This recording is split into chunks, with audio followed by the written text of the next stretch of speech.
절연, 정세랑 작가 작품.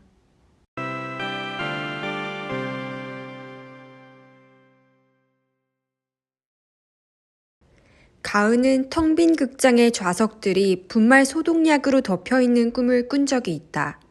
걷다가 극장에 들어가 흰 가루 위에 앉아 영화를 보았는데 화면은 이어질 듯 이어지지 않았다. 꿈속에서도 작게 웃으며 이건 꿈일 뿐이라고 생각했다. 모조리 끝나버렸다면 소독은 누가 했고 영사기는 누가 틀고 있는 것인가. 앞뒤가 맞지 않았던 것이다. 그러나 바로 그 다음 해에 꿈과 닮은 세상이 와버렸으므로 내용을 잊지 못하고 기억하게 되었다. 일어나지 않을 것 같은 일이 일어났을 때 일어날 만한 일이 일어난 것처럼 받아들이는 데는 능하다고 여겼었다. 그런데 일어나지 않을 거라 믿었던 일을 저지르는 주체가 자신이 되었을 때는 도저히 어쩔 수 없이 동요하고 말았다. 18년을 만나오던 선정과 형우를 더 만나지 않기로 한 것이다. 반생의 느슨한 인연, 중년을 지나 노년에도 이어질 거라 믿었던 관계를 스스로 끊게 될 거라고는 상상도 하지 못했다. 삶에서 미끄러져 버렸다고 생각했다. 싱크가 맞지 않는 것처럼 유리되어 버렸고 다시는 제자리로 맞추지 못할 거라고. 너는 가혹해. 선정이 말했을 때 그런 말을 들어 싸다고 중얼거렸다. 입 안으로? 입 밖으로? 그 부분은 정확하지 않다. 가은이 선정과 형우의 집에 적어도 격주에 한 번씩 갔던 것은 일하고 있는 외주 제작사 근처였기 때문이다. 회사는 상암동에서도 오기 쉽고 강남에서도 오기 쉽도록 어정쩡한 가운데쯤에 있었는데 사실 어느 쪽에서든 애매하게 멀었고 가파른 언덕에 있어 체력이 좋지 않은 사람들을 시험에 들게 했다. 늘 앉아있는 직업인이 출퇴근 길에서나 많이 걸을 셈으로 다녔는데 선정과 형우의 집은 가장 가까운 전철역을 끼고선 아파트였기에 자연스레 자주 들르게 되었다. 모여서 무엇을 했느냐면 별로 대단한 것은 아니고 주로 떡볶이를 먹었다. 떡볶이에 마늘을 넣으면 미묘한 맛이 다 사라지고 마늘 맛밖에 안 나. 나는 고추장도 거부해. 고춧가루 순수주의자야. 형우는 떡볶이를 먹을 때마다 강조했다. 아래 위 학번 안에 정말로 방송계에 진입해 계속 업으로 삼은 이는 몇 되지 않아 서로 만나는 것은 가은과 형우 정도였다. 회사는 가은이 입사했을 때에는 영화사였다가 곧 방송 영상물도 맡게 되었고 연출부에서 일을 시작한 가은은 현장 편집에서 두각을 드러내다 편집 보조를 거쳐 편집자가 되었다. 몇 년 전에는 영상 편집 회사를 계열사로 독립시켜 기업 이벤트 촬영본이나 개인 방송용 영상도 작업하기로 했는데 그렇게 생기지 않은 사람들이 보기보다 돈의 흐름을 신속히 쫓아왔다고 할 수 있었다. 소속이 바뀌면 바뀌는 대로 가은도 흘러왔다. 회사는 선호하는 편집자를 지목할 수 있는 시스템이었고 이상할 정도로 내 외부의 예능 프로그램 쪽에 줄지목을 받은 것은 특이하다면 특이했다. 유난히 재밌는 사람이 아닌데 희한한 일이었다. 뉘앙스와 밸런스가 좋다는 게 일관된 평이었다. 훨씬 웃긴 자막을 썼던 편집자들이 여러 사고를 일으킨 바 있어서 대조적으로 안전한 느낌을 준 게 아닐까 싶었다. 사고 없이 손이 빨랐다. 그 정도만 해도 실력에 대한 소문에 거품이 꼈다. 없는 맥락도 만들어서 붙여준다는 둥, 귀신같이 몇 컷을 옮겼더니 에피소드가 살았다는 둥, 예고편까지 믿고 맡길 수 있다는 둥, 현장 분위기가 나빠 망했다고 포기한 편도 터뜨린다는 둥. 왜 치켜 세워줬는지는 모르겠는데 그렇게 생긴 거품을 굳이 꺼뜨릴 필요는 없을 것 같아 그대로 구르게 두었다. 어두운 편집실에 앉아 정말로 자신의 소유인지 아닌지 모를 좋고 나쁜 소문을 굳이 제어하지 않은 것이다. 가은의 경력이 휘고 부풀며 굴러오는 동안 형우는 지상파 방송사에서 다큐멘터리 프로그램들을 만들다 방송 아카데미 쪽에 안착하게 되었다. 언제나 안온하고 만족스러운 얼굴을 하고 있어 그 모든 과정이 의지에 부합했는지 어떠한 떠밀림이 있었는지 가은으로서는 알기 어려웠다. 애초에 안쪽에 들어가 본 적 없는 외주자였던 가은이 짐작할 수 있을 리 없었다. 선정은 일찌감치 전혀 다른 분야의 사무직으로 취업했다가 40 가까이 아이를 낳고 일을 그만두었다. 형우와 선정의 딸 지아는 장단 맞추기 힘들 때도 귀여운 아이라 가은은 늦은 밤에 찾아가 지아가 잠들어 있을 때면 아쉽기까지 했다. 아이를 낳아 너무 좋아. 세상에 의지가 생겨. 선정은 곧잘 가은에게 권했고 가은은 그때마다 대답했다. 언니, 난 안 될 것 같아. 가은은 솔직하게 말할 수 없었다. 여동생이 지난달에도 좋지 않은 상태를 맞닥뜨렸었다고. 집안의 길고 긴 내력의 질환이 동생을 삼키게 슬픈 건지, 낳지 않은 아이가 지그재그로 끈질기게 이어지는 기질을 이어받을까 두려운 건지 모르겠다고. 비추듯 토로한 적은 있는데 잘 전해지지 않았다. 사람들은 자신이 살아보지 않은 삶을 거의 이해하지 못한다는 걸 알면서도 이해받고 싶었다. 지난번에는 가연이가 어릴 때 집에 불이 났었는데 부모님도 나도 자기만 두고 나가버렸다는 거야. 그런 일이 있었어? 아니, 전혀 없었어. 그 애가 아니라 병이 말하고 있다는 걸 알면서도 섭섭해져 버려서. 우리 진짜 가까운 자매였거든. 근데 이제 아주 멀어. 나한테 아무 이야기도 하고 싶어 하지 않고 겨우 이야기할 때는 기억이 어긋나. 사정을 부스러기처럼 조금씩 털어놓아도 그 다음번에 만나면 선정은 또 아이를 낳으라고 독촉했다. 가은은 진지하게 반응하다가 그러기 귀찮을 때는 느슨할 대로 느슨한 주말 부부라 님을 봐야 애를 만들든지 말든지 할 거라면서 웃어 넘겼다. 형우는 가끔 선정을 말리기도 하고 지아의 귀여운 일화를 곁들이기도 했다. 하지만 내가 궁극적으로 하고 싶은 건 로그아웃이야. 가은은 좀 취해서 말한 적이 있다. 로그아웃? 인터넷 포털 뉴스에 재난 대피민 기사가 있었거든. 거기 어떤 여자가 찍혀 있었는데 화제가 된 거야. 이 커뮤니티, 저 커뮤니티로 옮겨져 진짜 입에 담기도 싫은 댓글들이. 그런 걸 대체 왜 찾아보니? 형우가 찌푸리며 핀잔을 주었다. 오빠, 내가 보려고 본 게 아니야. 안 보려고 해도 보여. 아예 안 켜면 안 보이지. 가은은 형우가 인터넷을 별로 하지 않는 사람이라 징그럽게 늙지 않았다고 생각했다. 그래서 그게 뭐? 어제 오늘 일이 아니고 더 심한 일들도 많은데 넘쳐버렸어. 안쪽에 그릇 같은 게 수용 한계를 벗어나 버려서 세상에서 로그아웃 해야겠다고 마음먹었어. 가은의 말에 선정이 정색을 했다. 너 나쁜 생각하는 거 아니야? 아니, 자살은 되도록 안 할 건데 대신 죽을 때 아주 개운할 거라고. 나는 로그아웃 한다, 이 더러움에서. 선정과 형우가 더럽지, 더러워 하고 호응을 해주었다. 결벽성을 좀 버려야 밀고 나갈 수 있어. 지겨운 날도 있지만 그래도 난 늘 나아진다고 믿는데. 우리 때보다 지금이 낫고 지금보다 지아가 살아갈 날들이 나을 거야. 그 말에서 묻어나는 선정의 건강함이, 지아의 건강함이 부러웠다. 동시에 가은은 그 건강함이 자신에게 없다는 것 또한 확실하게 인식했다. 세상을 괴로워하는 기질에 대해 매일 되새기는 나날이었다. 나는 나를 끌고 사는 것만으로도 아슬아슬하고 지쳐서 완벽하게 로그아웃 할 거야. 그래서 아기들 좋아해도 안 낳는 거야. 아이가 있으면 로그아웃이 아니지. 약간 남는 거지. 지아 같은 애들을 예뻐해 주다가 슬쩍 사라지는 이모 정도가 내 최선이야. 가은은 그렇게 말했고 말한 것을 실천하듯 문이 2개뿐인 차를 샀다. 뒤에 아무도 태우지 않을 사람들의 차였다. 그러고도 2사람의 집을 방문할 때면 대화가 맴돌 것을 알았다. 맴도는 것을 맴돌게 두고 젊음이 흘러가는 걸 방관하는 게 좋았다. 취하면 거실에 깔아주는 메모리폼 토퍼에서 자고 오기도 했다. 아침에 선정과 함께 지아를 유치원에 데려다주고 선정의 옷을 빌려 입고 출근하며 그런 날들이 이어질 줄 알았다.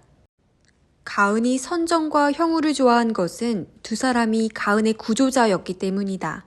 이제는 전생처럼 느껴지는 20대 초반에 가은은 나쁜 관계 속에 있었고 아무도 가은을 보호해주지 않았다. 당시 남자친구는 그린 듯한 미디어학과의 알파 메일이었다. 가르마가 보이지 않을 정도로 숱 많은 목탄처럼 검은 머리와 눈썹이 인상적이었는데 186cm의 키 덕에 가르마를 보기도 쉽지가 않았다. 키가 큰 미남에게 세상은 얼마나 친절한지 교수님들과 선배들의 사랑과 기대를 독차지했다. 유명한 아나운서 삼촌이 있어 특강을 온 적도 있었다. 모두 그를 너무나 사랑한 나머지 그가 가은을 때리고 있다는 걸 몰랐다. 혹은 보고도 모른 척했다. 가은은 말하고 싶은 의지도 없었다. 그저 기회를 봐 벗어나는 것만이 목표였다. 폭행보다도 견디기 힘든 것은 이간질이었다. 알고 했는지 모르고 했는지 몰라도 가은이 누군가와 조금이라도 가까워지려고 하면 가은이 하지도 않은 말을 했다고 하거나 했던 말을 교묘히 비틀어 전해 사이를 벌렸다.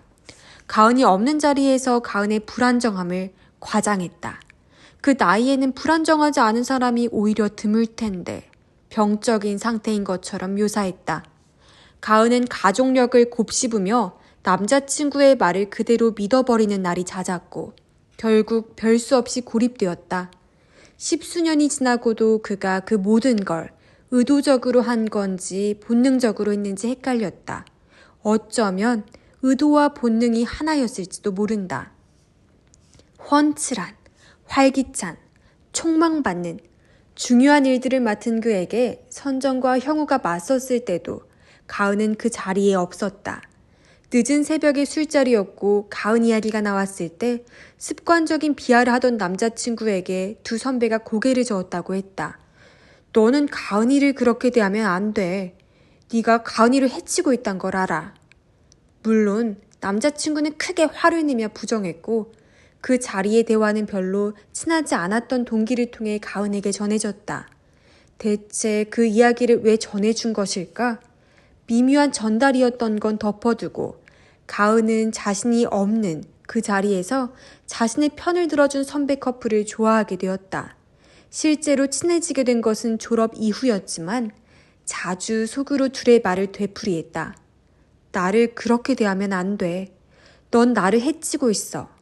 선정과 형우의 말을 되풀이하며 가은은 스스로를 구할 수 있었다. 남자친구가 끝끝내 방송계에 안착하지 못했던 것과 그의 유명한 삼촌이 정계에 진출했다 추문에만 연달아 휘말려 활동을 중지한 것도 기묘한 보상이 되었다. 그가 그 모든 좋은 조건을 가지고도 진입하지 못했던 세계에 얼떨결에 진입해 가장자리에서라도 버티고 있는 자신이 신기했다. 연출부 3년에 편집조수 5년을 도끼로 버틴 걸지도 몰랐다. 알파에서 멀고 먼 사람만이 몸속에 품고도 이겨낼 수 있는 도끼로. 그랬으므로 방송 아카데미에 역시 같은 과 출신인 윤찬이 강사 자리를 얻었다는 소식에 가은은 즉각적으로 형우를 걱정했다. 형우가 어렵고 성실한 길을 걸어 다다른 자리에 윤찬 같은 인물이 얼쩡거리게 되다니 얼마나 속상할지 애가 탔다. 형우의 동기였던 윤찬은 가은의 전 남자친구와 친했던 사이이기도 했다. 학생일 때에는 큰 두각을 드러내지 않은 조용한 인물이었다가 한 잡지에서 대중문화 평론가로 데뷔하며 걔가 누구였지? 하고 모두를 갸웃하게 만들었다. 사실 여자들은 다 그가 누군지 알고 있었다. 학번별로 한 명씩 윤찬과 사귀었으니까. 희고 부드러운 얼굴, 잘 다려 입은 옷이 눈에 띄지 않는 듯 눈에 띄었다. 학기가 바뀌어 과제를 함께할 때 여자친구도 항상 바뀌어 있었다. 그 정도의 인상이었다. 그런 그가 시청자 의견 프로그램에서 시작하여 시사 프로그램과 교양 예능 프로그램의 패널 자리까지 꿰찬 것은 의외였고 프리랜서 방송 스태프들에게 연달아 부적절한 접근을 했다는 고발이 들려왔던 작년에는 작지 않은 충격을 받았다. 애매하게 유명해서 애매하게 끝났네. 가끔 얼마나 나쁜 새끼인지가 아니라 얼마나 유명한 새끼인지가 문제인 것 같아 이상할 때가 있어. 편집실에 들르는 사람들은 윤찬에 대해 이야기하며 징그러워했다. 소문은 어두운 방, 나에게 와서 고이지 하고 가은은 쓰게 웃었다.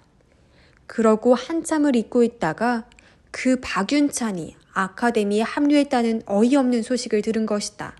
형우를 보자마자 위로하고 싶었다. 어떤 썩을 놈이 그 자식을 갖다 꽂은 거야. 아주 힘있는 새끼인가 봐. 분명 위로를 위한 발화였는데 형우와 선정의 얼굴이 굳는 것을 보고 어찌래지고 말았다. 형우였다. 형우가 윤찬에게 굳이 강사 자리를 주었다. 훨씬 경력이 오래되고 평가가 좋고 아무 문제 사유 없는 후보자들을 제치고 다른 관련인들을 어렵게 설득하면서까지 형우는 그런 결정을 하면서 분명 선정과 깊이 상의했을 것이었다. 가은은 구조자들이 어느 밤에 나누었을 그 대화를 전혀 그릴 수 없었고 준비되지 않은 채로 상황을 이어가야 했다. 왜? 둘이 그렇게 친했어? 미처 여과하지 못하고 묻자 형우는 불쾌해했다. 친한 거랑은 관계없고 친하지도 않았어. 주울 쓰레기가 따로 있지. 대체 왜 그런 인간을. 나는 어느 꼰대가 고집 피워서 일이 이렇게 된 줄 알았네. 근데 오빠가 한 거였어? 목소리는 점점 높아졌고 감정이 실리고 말았다. 선정이랑도 이야기했는데 사적인 문제로 공적인 대가를 치르는 건 부당해. 나는 그 부당함에 대해 제대로 이야기할 때가 왔다고 생각해. 형우의 눈썹에 힘이 들어가는 게 보였다. 일그러뜨리지 않기 위해 힘을 주고 있었다. 6명을 건드렸는데 어디가 부당해. 6명이라고. 1명도 2명도 서너 명도 아닌 6명이었다. 가은은 자신이 숫자를 잘못 알고 있나 멍해졌다. 건드린 거니? 추행도 강간도 아닌데 그게 왜 건드린 거니? 이번에는 선정이 형우 대신 대답했다. 어떻게 다시 읽어도 동의해서 가진 관계였어. 성인 여성에게 자기 결정 능력이 그렇게까지 없다고 간주하는 것도 반여성적이야. 여자들은 나약하지 않아. 특수한 상황이 아닌 한 조종한다고 그대로 조종당하지 않는다고. 게다가 그 방송계 여자들이 난 아니라고 봐. 선정은 가은의 태도를 예상한 것처럼 차분하게 이야기했다. 선정의 머리 뒤로 꽂혀있는 여성주의 서적들이 마치 소품처럼 정확히 있어야 할 자리에 있었다.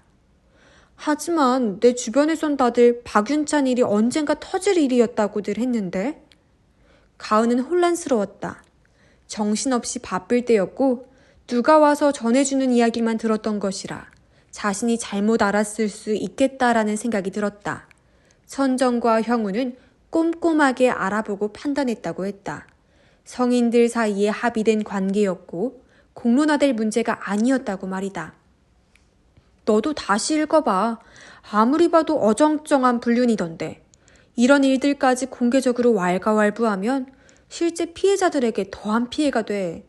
자기 선택이 뒤늦게 마음에 들지 않아도 상황을 흐리면 안 되지. 선정은 확고했고 가은은 스마트폰으로 지난해의 고발을 찾아보려고 했지만 금방 눈에 띄진 않았다. 일단 덮어두고 다급히 다음 의문점을 찾았다. 동의한 관계라고 해도 규칙 위반 아니야? 그땐 그 규칙이 없었어. 없어도 다들 당연히 지키는. 없었던 규칙을 소급 적용하라고? 아니, 출연자와 스태프 사이가 얼마나 어려운데. 가은은 알지 못하는 6명의 변호인이라도 된 것처럼 말했지만 목소리가 떨려 나왔다. 잘 나가는 연예인이 아닌 이상 똑같이 프리랜서일 뿐이지. 언제 잘려도 이상하지 않았던 윤찬이가 뭐 대단히 높이 서 있었나? 게다가 프로그램들 자체가 그리 오래가지도 않았어. 윤찬이 했던 프로그램들은 확실히 길게 간 것들이 없었지만 고개를 숙이고 있자 울렁임이 심해졌다. 이 사람들 누구지? 가은은 자기도 모르게 생각해버렸다. 믿고 따르던 선배들이 갑자기 전혀 다른 존재로 교체된 것만 같았다. 이제라도 농담이라고 해줘. 심심해서 놀리려 했다고 해줘. 애원하는 눈빛은 그러나 수긍의 눈빛으로 잘못 해석된 것 같았다. 윤찬이는 못난 놈이지. 그렇지만 범죄자는 아니야.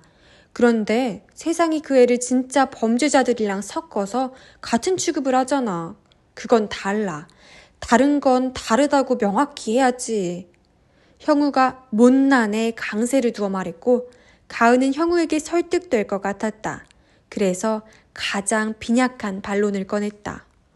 어떻든 유부남이 그러고 다니면 안 되지. 아주 일찍 결혼한 걸로 아는데. 가은은 윤찬과 친분이 없었고 윤찬의 결혼식에 가지 않았다. 아이가 생겨 서둘러 한 결혼이었다고 뒤늦게 들었다. 아, 네가 그걸 몰랐구나. 형우가 어른스럽게 웃었다. 젊은 시절의 실수처럼 한 결혼이었어. 그 두 사람 사이에 남아있는 게 없어. 형식상의 결혼일 뿐이야. 별거 하면서 애들 위해 서류만 유지하고 있는 거지. 간통죄도 혼인 빙자 간음죄도 폐지된 마당에 사람들이 왜 더 보수적이 되는지 너라면 알잖니. 가은은 선정의 너라면 알잖니를 듣고도 흘렸다. 그보다 더 신경 쓰이는 지점들이 있었던 것이다. 애들? 셋이라고 했다. 첫 아이는 계획이 아니었다 치고 관계가 파탄에 가까운데 둘이나 더 나왔다고? 얼핏 들어도 개연성이 떨어지는 듯 했다. 선정과 형우가 윤찬보다는 윤찬의 배우자와 아이들 생계에 마음을 쓰느라 평소의 신념들을 죄 굽혀버린 게 아닌지 의심되었다. 당신들 누구야? 당신들에게 대체 무슨 일이 일어났어? 하는 질문들이 되돌이쳐서 평소보다 2시간은 일찍 자리에서 일어나고 말았다. 이 거부감은 어디에서 오는 걸까? 가은은 며칠이 지나도 가시지 않는 자신의 감정이 당황스러웠다. 윤찬에 대해 느끼는 거부감보다 더 큰 거부감을 선정과 형우에게 느끼고 있다는 걸 인정하고 싶지 않았다. 의견이 다를 수 있다는 것을 받아들이지 못하는 쪽이 미성숙한 게 아닐지 괴로웠다. 정교한 사람들이라서 정교하게 고민하다가 멀리 가버린 거라면 상대적으로 이 문제가 분명하다고 생각하는 자신은 단순한 걸까? 듣고 난 직후엔 별 생각이 없었는데 너라면 알잖니. 또 목에 알약이 걸렸을 때의 이물감 비슷한 걸 느끼게 했다. 선정의 암시는 가은의 결혼 직전 기묘했던 사각관계에 대한 것이었다. 지금의 배우자와 결혼하기로 했을 때 그는 이미 타 지역 근무처에 가 있었다. 관계는 안정적으로 좋았지만 영상 매체를 그다지 즐기는 사람이 아니어서 아쉬웠다. 현대의 결혼이란 결국 한 화면을 오래 함께 보는 행위가 아닌가. 가은은 그렇게 생각하는 스스로가 기울거나 비틀린 건지 혼란스러웠다. 그 틈새를 우연히 파고들었던 사람이 있었다. 업계의 모임에서 만났는데 대화가 잘 통했다. 하는 모든 말들이 서로에게 흡수되는 것만 같았다. 잠시 흔들릴 때 선정에게 상담을 했었다.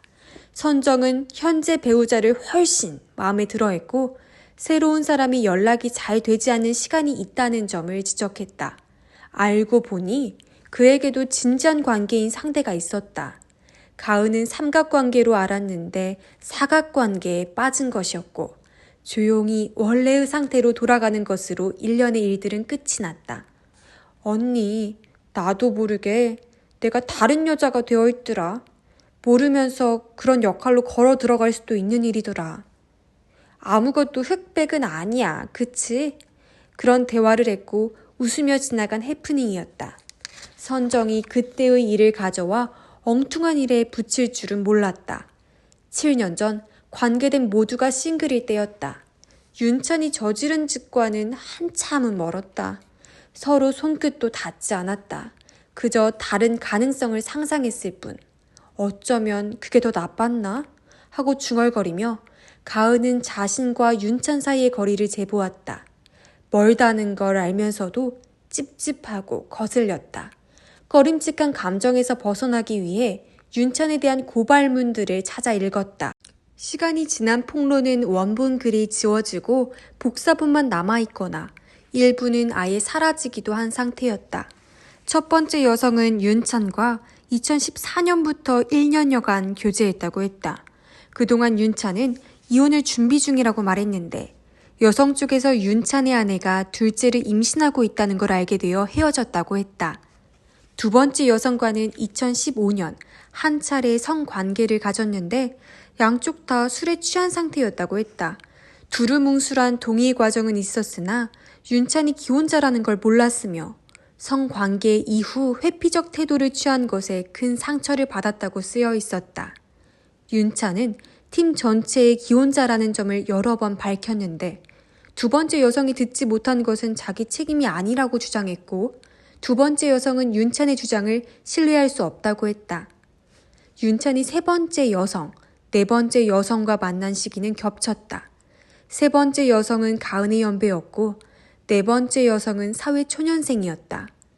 윤찬이 세 번째 여성과 만나는 도중에 네 번째 여성에게 접근했고 세 번째 여성이 메인 스태프들에게 항의를 한 기록이 남았다. 그러나 각자 다른 프로그램에 계약되어 있었기에 윤찬에 대한 구두 경고 이상의 처리가 있었던 것 같진 않았다. 윤찬은 네 번째 여성을 가장 오래 만났다. 23살이 27살이 될 때까지. 40대 초반이 20대 초반을 만나는 것은 어떻게 보아도 기괴한 일이었다. 가은은 낳지 않은 딸에게 30살까지 연애를 하지 말라고 설득하는 상상을 했다. 연애가 나빠서가 아니라 세계가 착취자들로 가득해서. 선정의 말이 맞았다. 이런 세계에서 사람들은 보수화된다. 그것이 즉각적인 방어책이 되기 때문이다. 다섯 번째 여성은 자신에게 정신질환이 있다는 걸 밝히며 글을 시작했는데 가은은 이 여성이 혼자였어도 증언이 받아들여졌을지 자꾸 아득해졌다. 믿어주는 사람보다 즉각적으로 공격하는 사람이 몇 배는 많지 않았을까? 고발문에는 윤찬이 접근해 왔을 때 거절이 얼마나 어려웠는지, 이별 의사는 또 얼마나 묵살당했는지 쓰여 있었고 윤찬과의 관계 때문에 질환이 한층 심해져 치료가 오래 걸렸다는 끝맺음에는 신음이 나왔다. 다른 증언자들이 없었어도 사람들은 이 말들을 그대로 인정해 주었을까? 하비 와인스타인은 애슐리 주드의 질환 내력을 공격하려 했고 브렉 캐버노의 고발자는 혼자였기 때문에 신뢰를 얻지 못했다. 질병이나 다른 약점이 없는 세 사람 이상이 틈 하나 없이 일관되게 증언해야 일말의 신뢰를 얻을 수 있었고 그것도 끝은 아니었다. 가은마저도 가영이 일어나지 않았던 화재에 대해 토로한 이후로 다른 기억들에 대해서도 일일이 주저하며 접근하고 있었다. 만약 가영이 윤찬 같은 인간을 만났다고 도움을 청해왔다면 어떻게 했을지 가정의 세계에서도 확신이 없었다. 다른 사람들을 찾아야 한다고 했을 테고 만약 다른 사람이 없거나 찾을 수 없다면 상상 속에 자신이 무능하게 느껴져 자기 혐오가 심해지기 전에 스크롤을 내렸다. 여섯 번째 여성과 네 번째 여성이 서로 아는 사이였기에 윤찬의 행적이 낱낱이 밝혀졌다. 여섯 번째 여성은 윤찬이 접근하자마자 조사를 시작했으며 다른 여성들에게 연락하고 증언을 끌어모으고 최종 정리를 했다. 요구사항은 명료했다. 윤찬이 업계를 떠날 것, 자신의 부도덕한 행동을 명시한 사과문을 쓸 것. 윤찬은 방송계를 떠나는 듯 했으나 형우가 윤찬에게 복귀의 기회를 주었고 모호했던 사과문은 지워진 상태라 요구는 양쪽 다 제대로 이행되지 않은 셈이었다. 코로나19가 선정과 형우를 피할 이유가 되어주었다. 가은은 편집실의 환기가 잘 되지 않고 여러 사람들과 어쩔 수 없이 만나고 있으니 어린아이가 있는 집에는 가지 않는 게 좋겠다고 둘러댔고 그렇게 반년 가까이 시간이 흘렀다. 형우가 다시 연락해온 것은 과 교수님의 정년 기념식 때문이었다. 식사 없이 마스크를 쓰고 모인다고 했다. 내가 거길 왜 가? 가은은 잘 모르는 교수님이었다. 수업을 들은 적은 있어도 서로에게 별다른 인상을 남기지 못한 사이였다. 자리 잡은 졸업생들이 와야 면이 서지. 형우에게 어떤 할당량 같은 것이 떨어졌는지도 모를 일이었다. 예전이라면 기꺼이는 아니어도 귀찮음을 무릅쓰고 머릿수 하나를 채워줬을 텐데 가은은 도무지 마음이 동하지 않았다. 나는 거기 해당 사항이 아닌 것 같아. 가은의 거절에 형우가 어떻게 반응했는지 직접 얼굴을 보고 이야기했더라면 바로 알 수 있었겠지만 그런 시절이 아니었다. 완전히 잊고 있다가 단체 메일로 기념식 사진이 왔을 때는 당황스러웠다. 이걸 왜 자신에게 보냈나 하다가 단체 메일에 큰 의미는 두지 말아야지 하고 열자 실내가 더웠는지 몰래 술을 마셨는지 벌개진 얼굴들 사이에 윤찬이 있었다. 탁한 얼굴로 변해 있길 바랐건만 그럭저럭 유지하고 있어서 더 기분이 나빠졌다. 보조 모니터에 그 사진을 확대해 두고 깜빡했는데 몇 년째 함께 작업하고 있는 방송 작가가 보더니 이 징그러운 새끼 하고 높은 톤으로 외쳤다. 우리 막내한테 끈덕지게 달라붙어서 나랑 한판 했다니까. 가은은 저도 모르게 빤히 쳐다보고 말했다. 미안, 꽤 지난 일인데도 치밀어 오르네. 이 새끼 사진을 왜 보고 있었어? 두 학번 선배예요. 학교에 얼굴 들고 나타났다나 봐요. 아카데미 꽤 찼다더니 학교에도 강의 들어가는 거 아니야? 그 생각까지는 못했는데 갑자기 채기가 올랐다. 막내 작가님도 많이 어렸어요? 응, 막 시작한 애였지. 대처를 못해가지고 낑낑거리다가 나한테 말해서 좀 일찍 말해주지. 내가 일하면서 소리 지른 적 몇 번 없는데 그날 정말 나한테 있는 줄도 몰랐던 재능을 발견했다니까. 의외로 발성이 좋더라고. 선을 얼마나 넘었는지 알 수 있을까요? 왜 알고 싶은 건데? 내가 말해주긴 좀 그렇지. 박윤찬이 정말로 학교에 갈까 봐요. 작가는 얼굴이 어두워졌다. 말투에 언제나 감돌던 과장된 활기가 사라졌다. 아주 영리해. 선 위에서 놀아.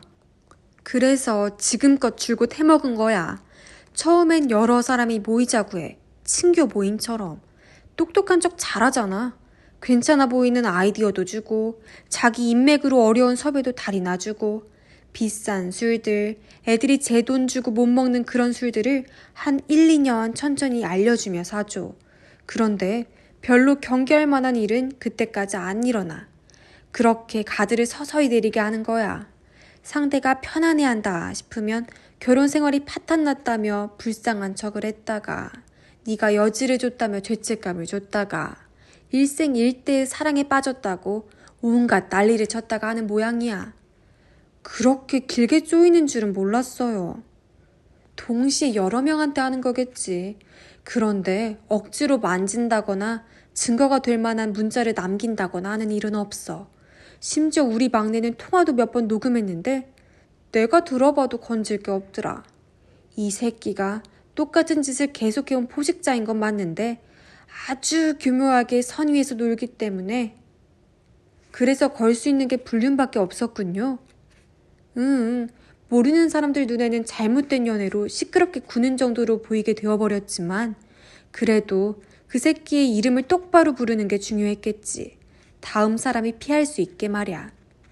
윤찬의 이름을 부르는 것보다 윤찬과 그 비슷한 인간들이 하고 다니는 짓을 부르는 이름이 더 필요한 상황이었지만 그것이 아직 존재하지 않았기에 불충분한 대로 할 수 있는 일을 한 셈이었다. 작가님은 뭐라고 소리 질렀어요? 마지막으로 묻자 작가가 멍하게 한탄했다. 몰라, 기억도 안 나. 악관절만 매년 나빠져가. 그러고 나서 학교 폭력 고발의 시기가 이어졌다. 성폭력 고발과는 비슷한 부분도 있고 다른 부분도 있었다. 주로 동성 집단에서 일어나 다이내믹이 달랐다. 가은은 촬영분에서 문제 출연자를 삭제하느라 며칠 밤을 샜다. PD와 작가와 셋이 밤을 하얗게 새고 서로의 줄어든 수명을 가늠해 주었다.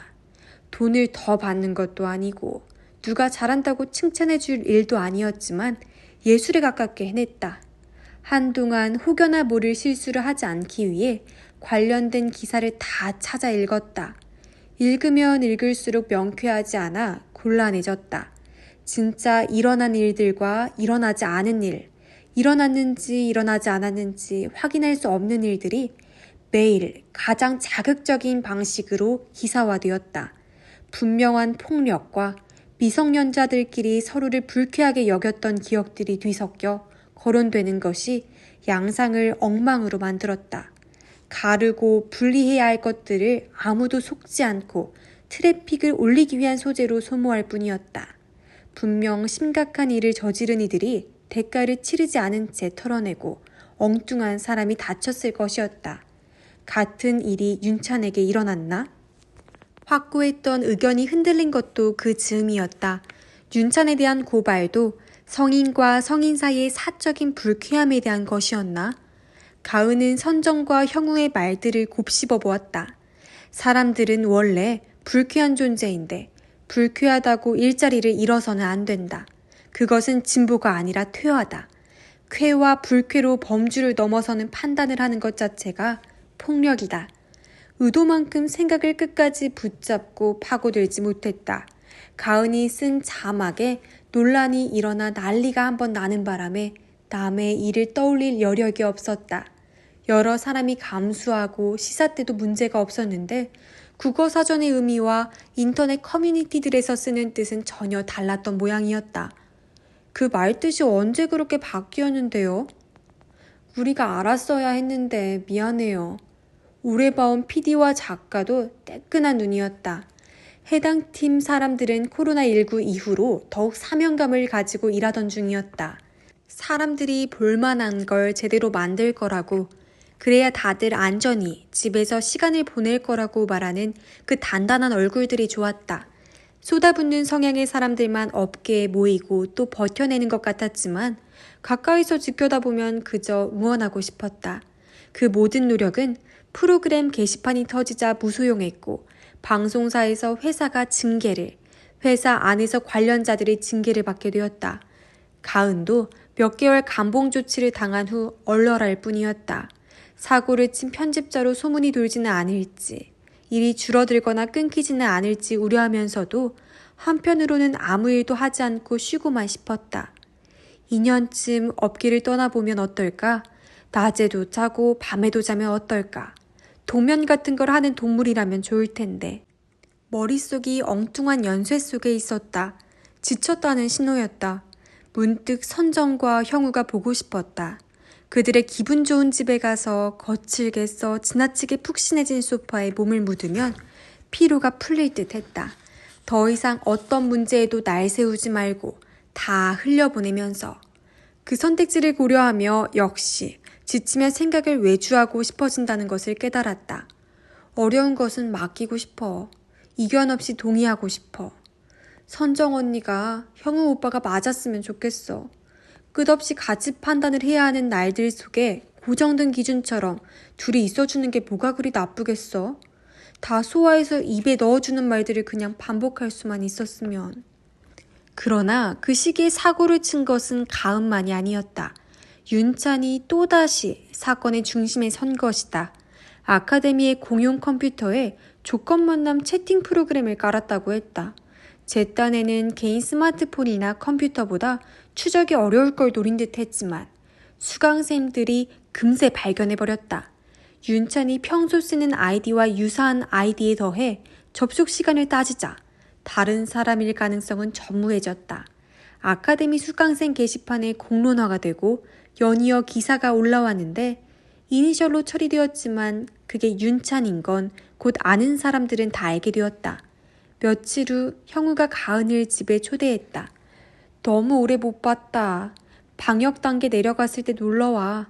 지아가 보고 싶어해. 지아는 자고 있었다. 지아를 핑계로 삼은 것은 서로 아는 부분이라 안부의 말들이 힘없이 오갔고 가은은 지아를 위해 사온 장난감과 빵을 선정에게 맡겼다. 선정은 삶은 땅콩 한 바구니를 식탁 가운데에 내려놓았다. 떡볶이일 줄 알았는데 떡볶이가 아니어서 조금 놀라고 말았다.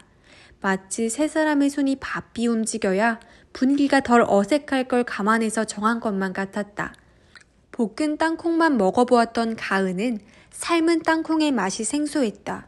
껍질을 까면 혈색 나쁜 얼굴들이 누워있는 느낌이었다. 형우가 피곤함을 숨기지 않고 말했다. 징계위원회 때문에 바빴어. 고개를 끄덕이고 넘어갈 수도 있었는데 그러지 못했다. 다른 사람한테 맡겼어야 했던 거 아니야? 형우가 한숨을 쉬었다. 가은아, 우리한테 실망한 거 아는데 뜻이 나빴던 건 아니라는 건 알잖아. 조건 만남이라니. 박윤찬은 대체 뭐가 문제야? 그 새낀 다 문제야.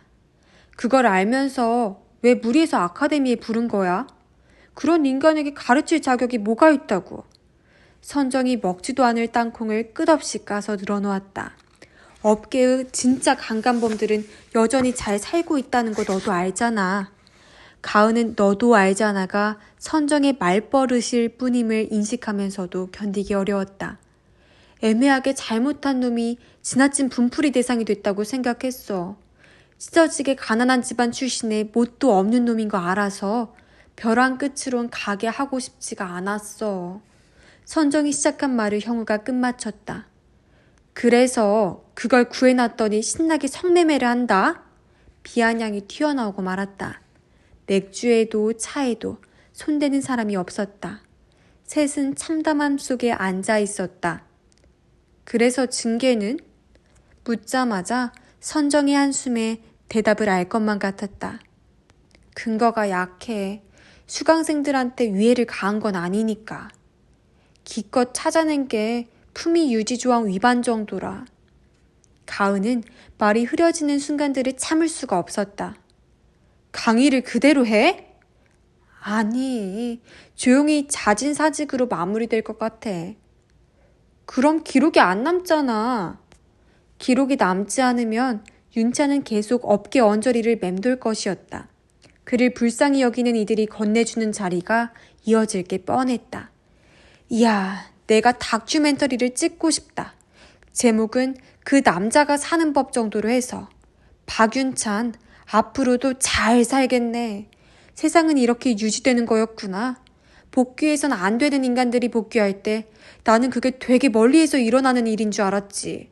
이렇게 가까운 데서 일어나는 일인 줄은 몰랐어. 언니, 오빠 같은 사람들이, 멀쩡한 사람들이 유지시키는 거였어. 가은은 높게 웃었다. 너도 같은 쪽을 택했잖아. 형우가 중얼거렸다. 항변치고는 중얼거림에 불과했지만 가은은 제대로 들었다. 내가? 뭘? 형우가 기다렸다는 듯 욱해 열변하기 시작했다. 너에게 있었던 일에 대해 말한 적 없잖아. 놔준 거 아니야? 마음껏 돌아다니게. 윤찬이보다 더한 놈이었어도 고발한 적 없으면서.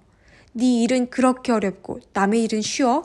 사람이 잘하려다가 헛짚을 수도 있지. 균형을 잡으려다 무너질 수도 있고 말이야. 우리가 그때 네 편에 선 유일한 사람들이었는데 넌 우릴 그렇게 얄팍하게 판단해버리는 거 사실 좀 섭섭해. 몇 년 전이었더라면 울어버리거나 믿어버렸을 것이다. 가은은 둘 다 하지 않고 가만히 형우를 보았다. 선정은 지하의 방을 향해 고개를 기울이더니 형우에게 목소리를 낮추라고 주의를 주었다. 떨림 없는 선정의 목소리에 가은은 여전히 습관적인 친밀함을 느꼈다. 넌 아무것도 안 하길 택했어. 그때도 시간이 흘러서도. 그래서 윤찬이 문제에 집착하는 거야. 너랑 다른 선택을 한 여자들을 편들고 싶어서. 무조건적인 지지를 하면 네가 하지 않은 일에 대해서는 잊을 수 있으니까. 그건 이해할 만한 일인데 그렇다고 우리한테 화낼 건 아니잖아. 가은은 앉아있는 상태라서 다행이라고 생각했다. 서 있었으면 주저앉았을 것이었다. 어지러움을 들키지 않기 위해 의자 좌판을 꽉 쥐다가 문득 깨달았다. 징계위원회에서도 박윤찬을 대변했구나? 오빠가 놔줬구나. 계속 이 판에서 밥 벌어먹고 살 수 있게. 가은의 물음에 형우는 대답하지 않았지만 퍼석하게 부은 눈가가 움찔거렸다. 왜 좋은 얼굴로 늙었다고 여겼었는지 이전과는 완전히 달라 보였다. 그래, 박윤찬은 내내 박윤찬처럼 살겠지. 우리만 서로를 안 보게 됐네. 말을 마치자 벽 안의 배관 소리도 냉장고 소리도 멈춰 마침표처럼 정적이 자리했다. 그 순간 가은은 완전히 유리된 상태에서 중얼거려 버렸다. 여기가 편집점이네 하고. 아주 깔끔하게 자를 수 있는 지점이었다. 앵글을 바꿔가며 힘을 주기 좋은 지점이기도 했다. 그 이전과 전혀 다른 방향의 흐름이 발생하는 몇 초를 문 밖에서 관찰하고 있는 느낌이었다. 우리 안 볼 거니? 선정의 반응이 예상했던 그대로여서 가은은 오히려 담담해졌다. 너는 가혹해. 나는 피해의 영역을 확대할 때 우리가 힘겹게 증명해냈던 주체성을 대가로 내려놓는 게 마음에 들지 않았던 거야. 그래서 좀 멀리 가버렸어. 그럴 수 있잖아. 의견이 다른 것쯤은 넘길 수 있는 사이 아니었어? 선정의 말은 차 있었고 형우의 말은 비어 있었다. 가은은 일어설 수 없을 것 같았는데도 일어섰다. 선정을 가볍게 끌어안았고 형우의 어깨를 잠시 짚었다. 서늘한 안쪽으로도 지난 18년에 대한 인사를 했다. 지아를 한 번 더 잠든 그 이마를 들여다보고 싶었지만 그러지 않기로 했다. 사라지는 이모가 지나치게 빨리 되어버린 셈이었다. 마지막으로 그 집 문을 나섰을 때는 분명한 세계에 흐린 마음으로 디딘 것인지 흐린 세계에 분명한 마음으로 디딘 것인지 혼란스러웠다. 초점이 돌아오지 않고 여러 겹으로 흔들려서 수백 번 걸었던 길의 요철이 자꾸 발뿌리를 잡아챘다. 아무도 마주치지 않게 준비된 것처럼 길은 텅 비어 있었다. 비어 있는데도 다음 걸음을 둘 곳이 부족했다. 그 밤 동정의 바깥으로 걸어가고 있다는 것만이 위안이었다.